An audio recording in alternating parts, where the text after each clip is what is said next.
ಕ್ವಶನ್ಗೆ ಸರಿಯಾಗಿ ನಾನು ಡೇಟಾನ ಇಲ್ಲಿ ಬರ್ಕೊಂಡಿದ್ದೀನಿ, ಏನೇನೆಲ್ಲ ಕೊಟ್ಟಿದ್ದಾರೆ ನಾವು ಇದನ್ನೆಲ್ಲ ಇಟ್ಕೊಂಡು ಇದನ್ನು ಇವಾಗ ಸಾಲ್ವ್ ಮಾಡಬೇಕು 2 ಮಾರ್ಕ್ಸ್ಗೆ. ಕರೆಕ್ಟಾ? ನಮ್ಮ ಹತ್ರ ಇಂಗ್ರೀಡಿಯೆಂಟ್ಸ್ ಇದೆ, ನಮ್ಮ ಕೆಲಸ ಏನು ಮಾಡಬೇಕು ಇವಾಗ? ಅಡುಗೆ ಮಾಡಬೇಕು. ಬನ್ನಿ ಮ್ಯಾಥ್ಸನ್ನು ಅಡುಗೆನ ಮಾಡೋಣ ಇವತ್ತು. ಸೊ ಸಬ್ಸ್ಟಿಟ್ಯೂಟ್ ಮಾಡೋಣ. ಅವ್ರೇನು ಕೇಳಿರೋದು? S20 sum of 20 numbers. S20 ಬರ್ಕೊಂಡೆ. ಎನ್ ಎಲ್ಲಿದೆ? ಇಲ್ಲಿದೆ, ಬರ್ಕೊಳ್ಳಿ. ಎನ್ ಏನು ಕೊಟ್ಟಿದ್ದಾರಪ್ಪ? 20.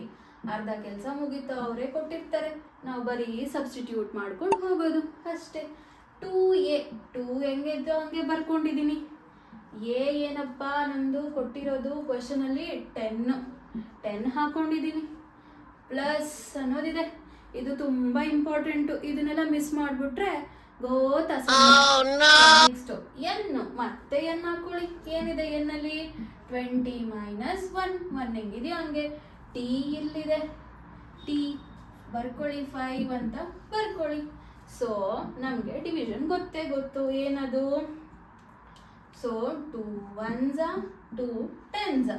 ಸೊ ಇಲ್ಲಿ 2 into 10, so 10 into 20 plus 19 into 5 ಬರ್ಕೊಂಡಿದ್ದೀನಿ.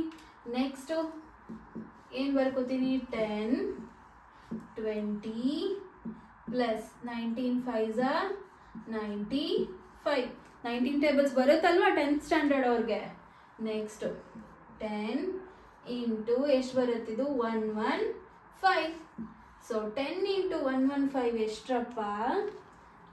ಎಷ್ಟು? ಸೊ 1150. ಸೊ ಅಲ್ಲಿಗೆ S20 ಎಷ್ಟು ಬಂತು?